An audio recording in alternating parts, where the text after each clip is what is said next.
on it so our wire doesn't get caught in it and break down underwater. So then we put some lights so we could see, because we're not going to do it during the day. And that's it. Alright, so I'm going to talk about driving. We had two motors that pushed it forward and backwards, and one that made it up and go down. But our left motor, as we marked red, had only 1.8 watts, and the other one had close to 3 watts. So it was really hard to make it steer, and we think we might have fixed that problem. And so we have two cameras, a color and a gray camera. We put the color one forward so we can identify the objects as in the aliens, and we put the black and white one down so we can tell if we're on the bottom or not. I'm going to talk to you about what we're going to do for the mission plan.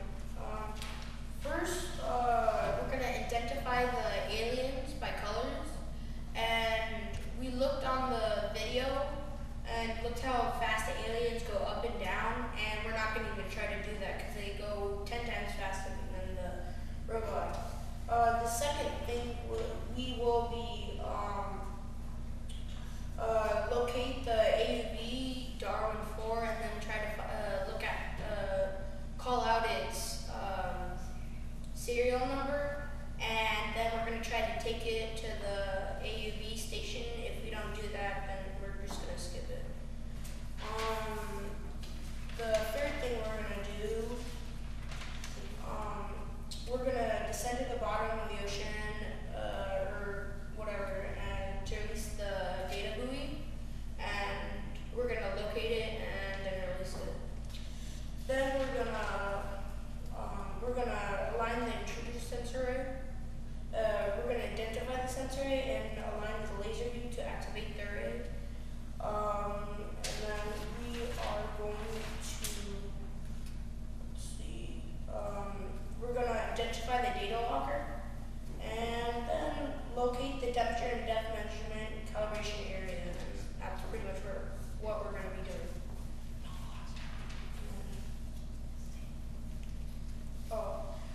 We had some mistakes trying to build a robot. We were really excited, and we started to do it earlier, and we used the epoxy glue without any hardener, and we tried to put it in the pool without adult supervision, and it pretty much fell apart. We had to buy more parts with the PVC pipes and then epoxy glue, and we did it over. And then Tyler was driving the switch, and one of us burned the switch by soldering it, and so it kind of wasn't working that well. So. Yeah, so it was pulling 7,000 ohms on one side and pulling 700 ohms on the other side.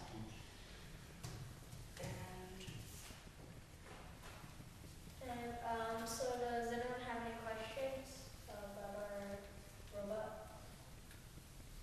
I do. So I'm looking at it right now, and am I seeing that your electrical, that exit gas on top, is that blocking your? Oh, okay, no, that's net.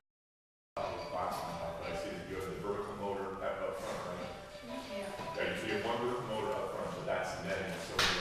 And also, if we need to ever work on it, we can flip off some and it can fold up. As in, So did you guys test this thing in a pool?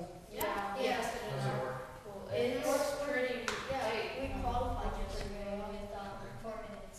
4 seconds. How's the control system work? It's just an analog switch. It's the analog one switch to go up and down. Yellow, And then two motors as we mark green and red to go left and right or straight. so we can tell which ones. And we also put forward, backward, and up and down so we can tell, because we don't want it going up and we're going down instead. It's holding the distance between